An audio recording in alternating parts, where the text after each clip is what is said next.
प्रिय विद्यार्थियों, आज के सेकंड सिटिंग का एग्ज़ाम साइंस का सेट जे लेकर के आया हूँ, जिसका सही आंसर मिलाने के लिए आप मिला सकते हैं। 80 में 80 सही आंसर लेकर के आया हूँ, जो कि एकदम 100% सही है। तो चलिए आज का पहला क्वेश्चन देखते हैं। आज का पहला क्वेश्चन था सेट जे में कि निम्न में कौन सी अधातु विद्युत का सुचालक है। तो इसका आंसर ग्रेफाइट हो जाएगा। सेकंड नंबर है सक्रियता श्रेणी में निम्नलिखित में कौन सा सबसे अधिक क्रियाशील धातु है। तो इसका आंसर Na हो जाएगा। इसके बाद नेक्स्ट है शुद्ध सोना कितने कैरेट का होता है। तो शुद्ध सोना 24 कैरेट का होता है। नेक्स्ट है निम्न में किस धातु को केरोसिन में डुबा कर रखते हैं। तो इसका आंसर हो जाएगा सोडियम। इसके बाद है अम्ल के जलीय विलयन में निम्नलिखित में कौन उत्पन्न होता है। तो हाइड्रोजन प्लस आयन उत्पन्न होता है। नेक्स्ट है निम्नलिखित में कौन सबसे सबल अम्ल है। तो इसमें HCl हो जाएगा। इसके बाद है शुद्ध जल का pH मान क्या होता है। तो 7। बहुत सिंपल एंड इजी क्वेश्चन है ये। इसके बाद है निम्न में कौन सा पदार्थ का जलीय विलयन नीले लिटमस पत्र को लाल कर देता है। तो आंसर हो जाएगा अम्ल। इसके बाद है धोबिया सोडा का रासायनिक सूत्र क्या है। तो आंसर हो जाएगा BNA2CO3 × 10H2O। इसके बाद है निम्नलिखित में कौन अधातु है। तो आंसर हो जाएगा P फास्फोरस। आगे है कैल्शियम की परमाणु संख्या क्या है। तो इसका आंसर हो जाएगा 20। इसके बाद है मेंडलीव की आवर्त सारणी में वर्गों की संख्या कितनी है। तो आंसर हो जाएगा 8। जिप्सम का रासायनिक सूत्र क्या है। तो इसका आंसर हो जाएगा CaSO4 × 2H2O। बोरॉन का परमाणु भार क्या है। तो इसका आंसर हो जाएगा 11। आगे है कैलामाइन किस धातु का अयस्क है। तो आंसर हो जाएगा Zn जिंक। अमोनिया के एक अणु में नाइट्रोजन एवं हाइड्रोजन के परमाणुओं का अनुपात क्या है। तो हो जाएगा 1:3। इसके बाद हो जाएगा पेंटेन C5H12 में कितने संरचना समायोगी है। आंसर हो गया 3। इसके बाद है कार्बन आवर्त सारणी के किस वर्ग का सदस्य है। तो आंसर हो जाएगा 14।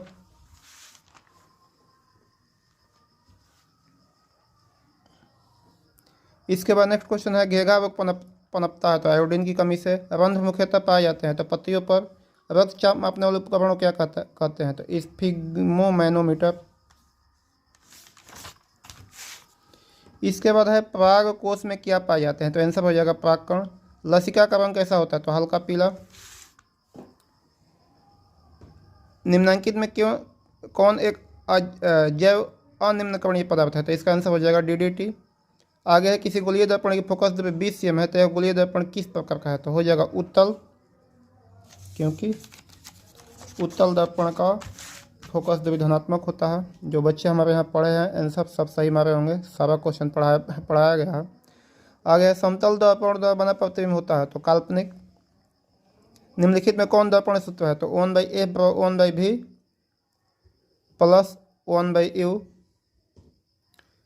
दर्पण सूत्र आपका प्लस होता है और लेंस सूत्र हो जाता है माइनस। इसके बाद है किस समतल दर्पण द्वारा किसी समतल दर्पण का आवर्धन होता है। तो +1।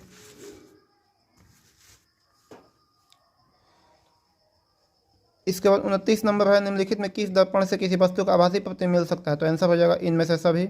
आकाश का नीला रंग होना किस परिघटना का परिणाम है। तो इसका आंसर हो जाएगा प्रकीर्णन। इसके बाद है विरल माध्यम से सघन माध्यम में जाती हुई किरण मोड़ जाती है। तो हो जाएगा अभिलंब की ओर। निम्नलिखित में से किस लेंस की फोकस दूरी धनात्मक होती है। तो उत्तल लेंस। ऑक्सीजन के परिवहन के लिए जिम्मेदार रक्त घटक है RBC। कृत्रिम रूप से परिशेषिका किसका हिस्सा है। तो आंसर हो जाएगा आहार नल। प्रकाश की प्रवाह की गति है प्रकाशानुवर्तन।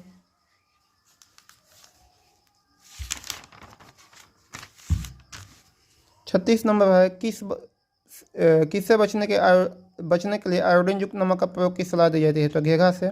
मनुष्य में के कपाल तंत्रिकाओं की संख्या कितनी होती है। तो 12 जोड़ी। मस्तिष्क का कौन सा भाग गंध पहचानने का केंद्र है। तो आंसर हो जाएगा अग्र मस्तिष्क। प्रथम मासिक धर्म का प्रकट होना क्या कहलाता है। तो मेनार्चे, इंग्लिश में मीनार्की कहा जाता है।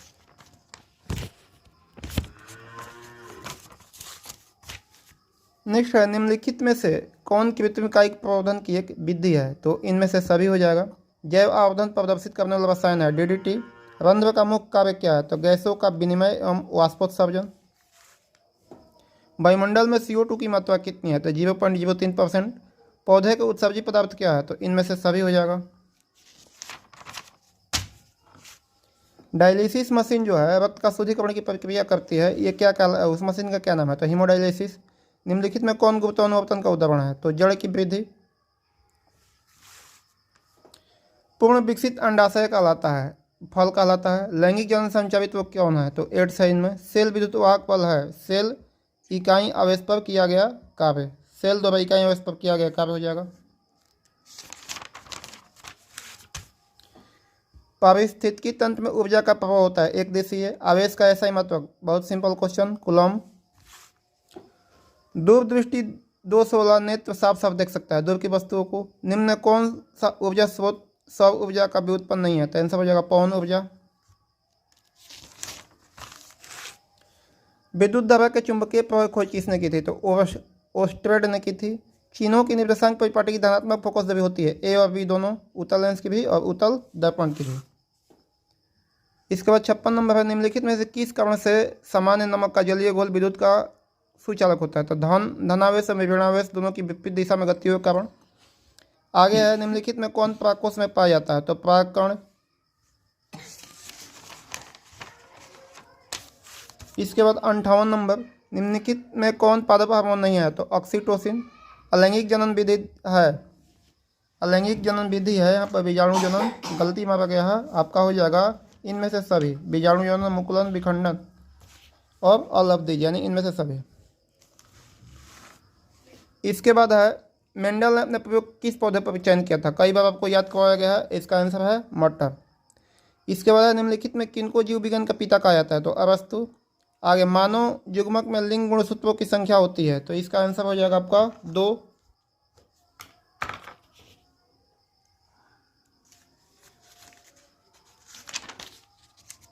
इसके बाद है, प्रकाश संश्लेषण की प्रकाश अभिक्रिया होती है क्लोरोप्लास्ट के स्ट्रोमा में।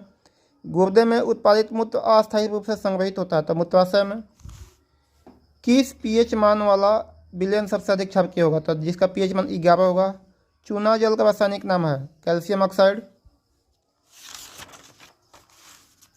निम्नांकित में सोडा ऐश का सूत्र क्या है? तो Na2CO3, आपका सोडा ऐश हो जाएगा। जब सोडियम में धोने का सोडा में को सुखा दिया जाता है तो सोडा ऐश बन जाता है। आगे, निम्नांकित में कौन ग्लोबल वार्मिंग का सूत्र है? तो Na2SO4 × 10H2O। निम्नांकित में कौन संश्लेषित सूचक है? तो मेथिल ऑरेंज। आगे, निम्नांकित में कौन सा पदार्थ बिना ज्वाला के जलता है? तो हो जाएगा कोयला। उपचयन निम्नलिखित में से क्या होता है? तो ऑक्सीजन का योग होता है उपचयन में।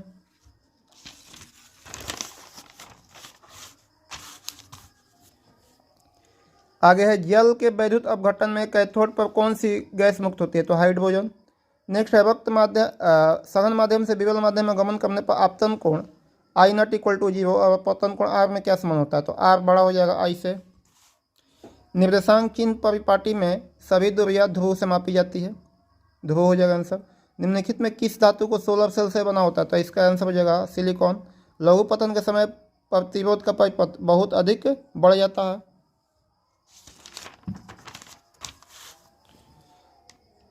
100 वाट 220 वाट के एक बल्ब एक आड़े 100 वोल्ट विभवांतर से आरोपित करने पर प्रवाहित विद्युत धारा होगी। आपका न्यूमेरिकल क्वेश्चन है, इसका आंसर हल करने पर 5/11 एम्पियर आ जाएगा। आगे, विद्युत बल्ब के फिलामेंट का द्रव्य होता है टंगस्टन का। प्रकाश का न्यूनतम तरंग दैर्घ्य हो जाएगा 380 nm।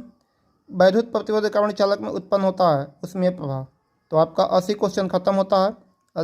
यदि ये वीडियो मेरा अच्छा लगे तो लाइक कीजिए, दोस्तों के साथ शेयर कीजिए ताकि सारे लोग मिला ले इसको, कितना आपका सही है पता चल जाएगा उसको।